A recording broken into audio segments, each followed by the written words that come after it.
Estimados colegas, ¿cómo están? Espero que se encuentren bien en sus casas.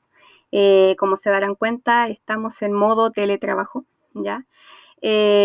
Bueno, recientemente nos reunimos con el equipo pedagógico, con la directora María José y con la señora Berta, a pensar, analizar cómo lo podríamos hacer para poder generar un mejor trabajo pedagógico, que nuestras clases sean de mayor calidad pedagógica para lograr aprendizajes en los estudiantes a distancia, de manera virtual. Sabemos que no es lo mismo trabajar con clases presenciales. Sabemos también que todos nosotros, cuando hemos sido formados en nuestra formación inicial, nunca nos enseñaron didáctica e-learning, ya didáctica virtual, pero ante la necesidad y la contingencia se hace necesario el que nos tengamos que actualizar, ¿ya? Entonces, en conjunto con María José y la tía Berta, decidimos darles esta como tutorial o como explicación de cómo podríamos mejorar la calidad pedagógica de las clases. Entendemos que hay fallas técnicas a nivel tecnológico, las cuales muchas veces no podemos manejar, pero no nos referimos precisamente a eso, al tema técnico del video en sí, sino en cómo el docente estructura su clase para poder grabar este video y posteriormente enviarlo a los estudiantes. ¿Ya? Entonces, el objetivo de este video es darles algunos tips de didáctica y learning para que ustedes lo puedan incorporar en sus clases de ahora en adelante. ¿Ya? Comenzamos entonces. La primera estrategia, una de las cosas que a ustedes se les solicitó, era que comenzaran su clase haciendo una pequeña revisión y una retroalimentación de la clase anterior, ¿ya? De esta tarea anterior, dándole un feedback al estudiante. Pero en ese sentido, este feedback no consiste en tomar la guía y dar las respuestas uno a uno. Ya la respuesta a la pregunta 1 era la A, la respuesta 2 a la pregunta tanto era esta. No quiere decir darle la respuesta porque eso se transforma en un solucionario, ¿cierto? Que yo le puedo entregar al alumno una guía con las respuestas correctas. Básicamente, esta retroalimentación consiste en que yo como profesor voy a identificar quizás cuál fue el error frecuente en mi estudiante. Entonces me voy a detener unos minutos en explicar cuál fue el error frecuente y cómo yo puedo mejorar ese error, ¿ya? De otro modo, si a lo mejor en la clase, en la tarea anterior, yo evidencié que no hubo errores frecuentes, entonces, lo que yo puedo hacer es dar un feedback positivo, felicitar a los estudiantes y quizás dar la milla extra, avanzar un poquitito más, como si hubiera mejorado aún más la tarea, por ejemplo. ¿Ya?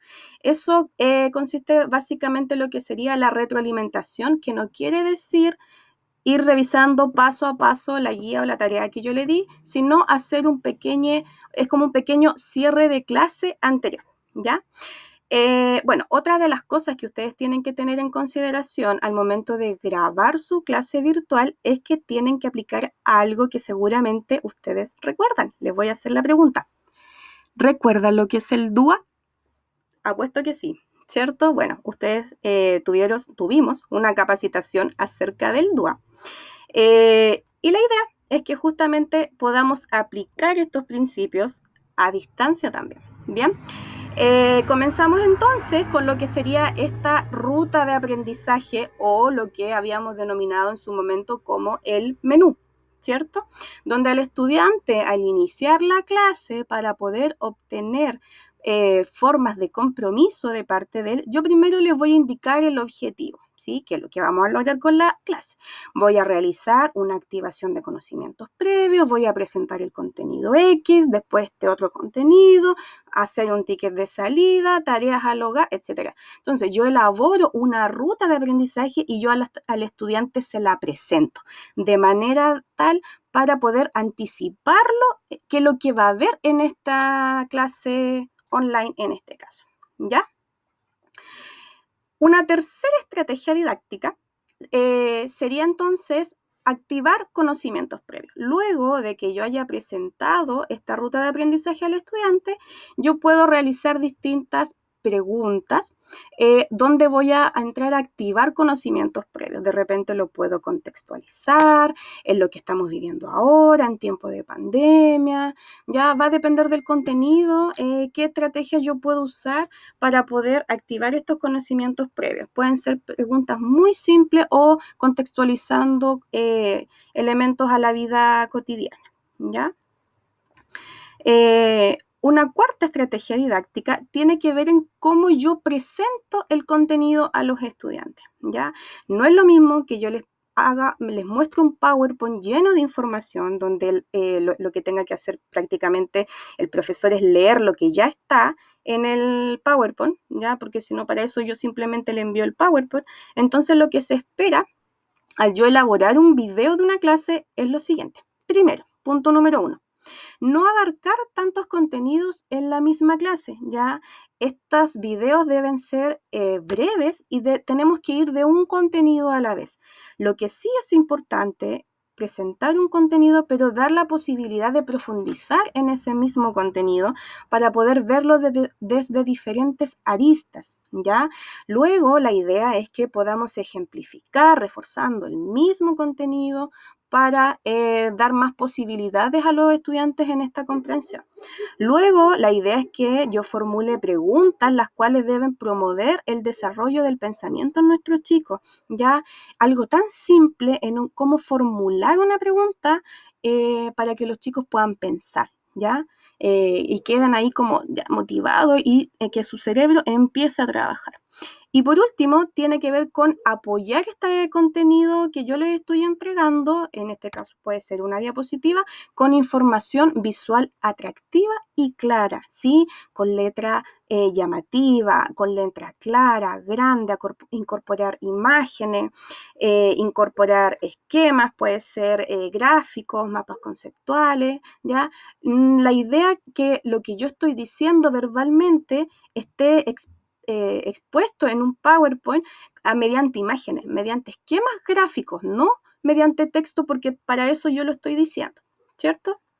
Ya. Una quinta estrategia didáctica sería empezar a visualizar estas clases virtuales como una cápsula educativa. ¿Sí? Sabemos que nosotros a través de lo virtual tenemos distintas posibilidades para poder llegar al estudiante. Podemos trabajar uso de material complementario. Podemos buscar en YouTube a lo mejor videos que nos puedan servir de apoyo para los contenidos que estamos viendo. Pero ojo, hay que ser muy selectivos con los videos que yo voy a recomendar a los estudiantes como material complementario. Si el video de YouTube consiste en escuchar a una persona hablar y apoyarlo con una que otra imagen, no tiene sentido porque eso lo puedo hacer yo como profesor. La idea es que este video de YouTube sea a lo mejor una animación en 3D, a lo mejor explicaciones de elementos de la célula, cosas que a mí como profesor se me dificulte poder elaborar. ¿Ya? También lo puedo acompañar con un PDF, alguna lectura complementaria, quizás en los casos de enseñanza media, con más imágenes, bien, a lo mejor audio, canciones. La idea es ir complementando el material para que así la información, el contenido pueda llegar a través de diferentes canales al estudiante, ¿ya? Una sexta estrategia didáctica sería ya cuando nos estamos acercando al cierre de la clase, que tiene que ver con la autoevaluación y cierre de la clase. Entonces, ¿cuál es la idea? Yo como profesor debo finalizar mi clase retomando el inicio. En este caso, puedo volver a hacer referencia a la ruta de aprendizaje que mostré al inicio y vamos haciendo como una especie de checklist, ¿ya? Se logró el objetivo, activamos conocimientos previos, aprendimos esto, esto y esto otro, ¿bien?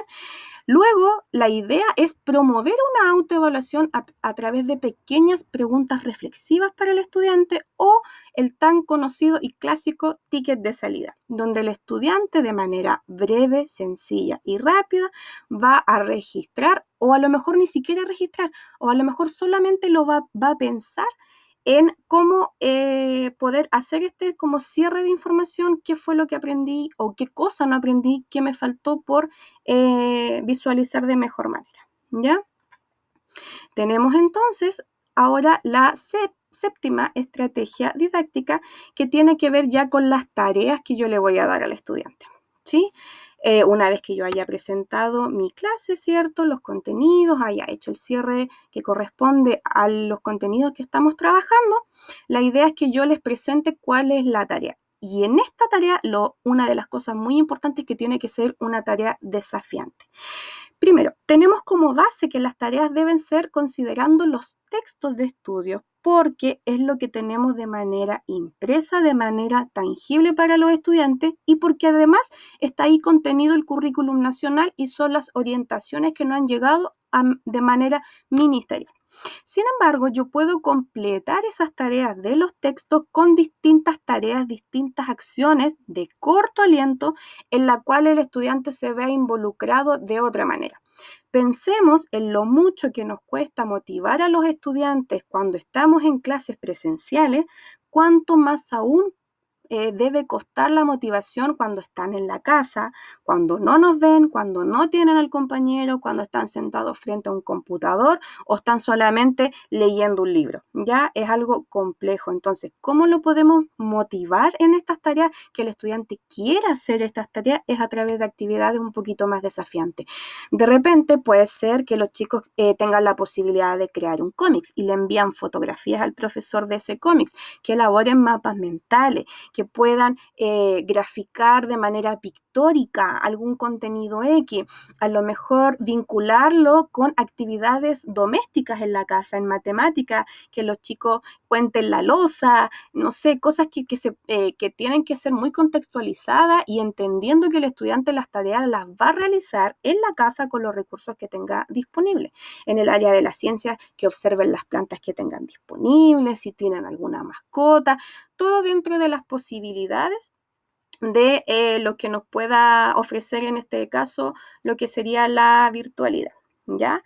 Bueno, eso sería principalmente, entendemos que no todos manejan didáctica virtual. Ya hay profesores que de manera presencial son muy destacados, sus clases son muy destacadas, pero la invitación es que no se desesperen, no entren en pánico, ya entendemos que las fallas técnicas muchas veces no nos acompaña el tema digital, muchos no tienen manejo digital, sin embargo, en cómo yo estructuro mi clase de manera pedagógica, como profesional que soy, yo creo que eso le va a dar un plus adicional y voy a lograr traspasar esa pantalla y llegar al estudiante de manera virtual.